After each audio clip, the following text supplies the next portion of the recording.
Hey, and welcome back to the Michael Cohen Show on our journey to 250,000 subscribers. So if you like what you hear, hit the subscribe button. But anyway, this morning, an episode of Flagrant podcast, it's with this comedian. It came out where they interviewed, get a load of this, they got Donald Trump as somebody to be interviewed on this podcast. And I want to show you some of the clips because Trump, once again, now he's gone to a whole nother sphere, a whole nother ecosphere in order to spew his stupidity and his lies. So first, let's watch this clip of Trump discussing Mike Pence. Play that clip. What about Mike Pence? You got anything for Mike Pence? Well, it's a shame because he and I had a very good relationship.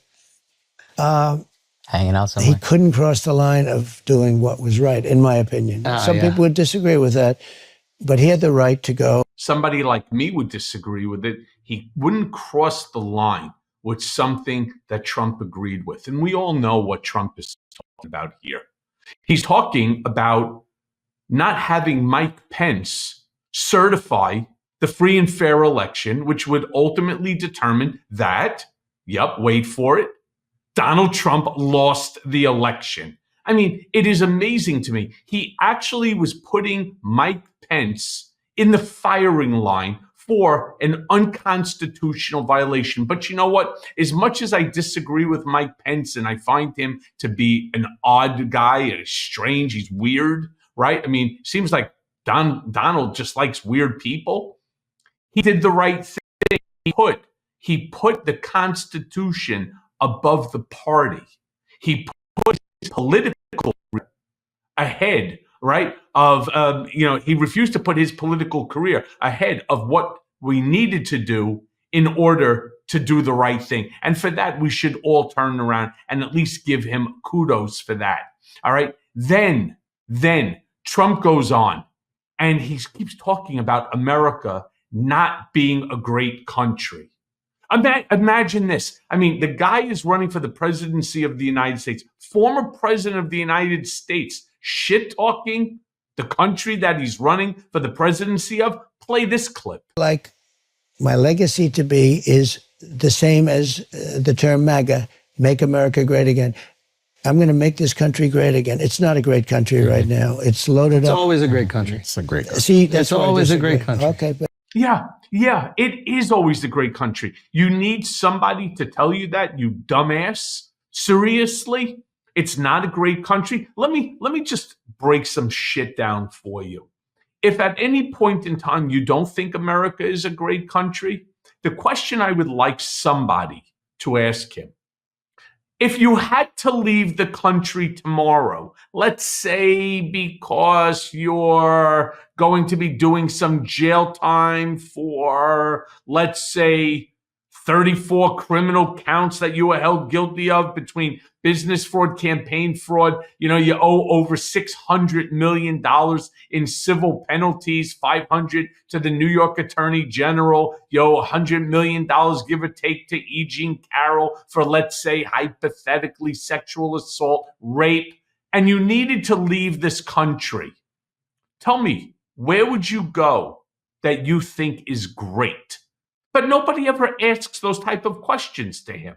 All right. And if I was given one question, that would be the question I would like to know. What country in this world is better than the United States? And I would say emphatically there is none. So Donald, once again, you're wrong. All right. Then he goes on and he says that he would weed out the Democrats. I'm not even 100% sure what the hell the moron is talking about, but play this clip. we've challenged Stacy Abrams. Almost all of the Democrats challenged. But when we challenge, they say he's a threat to democracy. These are con artists, and they're very bad for our country. So I'm going to weed them out. We're going to weed them out. I'll do it in honor of you. I'm not 100% sure. Weed him out. Does that mean he's going to bring in SEAL Team 6 to grab them, to do what he did to me, unconstitutionally remand them to prison, or worse, things like he talks about with General Mark Milley, by the way, who happened to be a Republican. He's a conservative Republican that worked in Trump's administration that Trump is calling for his public execution on. I mean, again, what does Donald do and do so well? It's called deflection. And deflection is where he's putting onto somebody else what he knows to be himself. He is a con artist. He is a grifter. You heard me say that when I spoke before the House Oversight Committee in 2019 in my opening speech. I said he's a fraud. He's a con man. All right. And that's exactly what he is. Why is all of a sudden now Kamala Harris is a con man? You got Stacy Abrams. She's a con woman. What are we talking about here? Again, the problem is Donald has no idea what he's talking about. He's basically a guy with a lot of grievance. And what's the grievance about?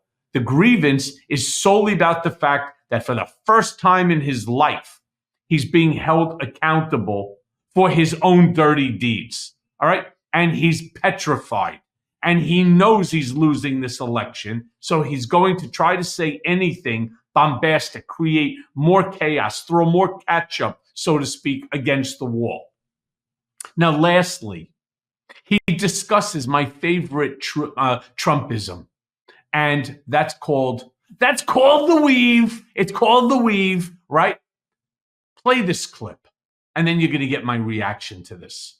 And so it's one of those things. I was saying before, though, that, I do a thing called the weave. Yeah. And there are those that are fair that say, this guy is so genius. And then others would say, oh, he rambled. I don't ramble. If I start a story, what you do is you weave things and you do it. You have to have certain things. You need an extraordinary memory because you have to come back to where you started. Yes. A weave is only good if you come back. They don't give you credit for that. That's true. You could go all the way over here and then get back. I can go so far here or there. And I can come back to exactly where I started. They're not laughing with him. They're laughing like the rest of us at him.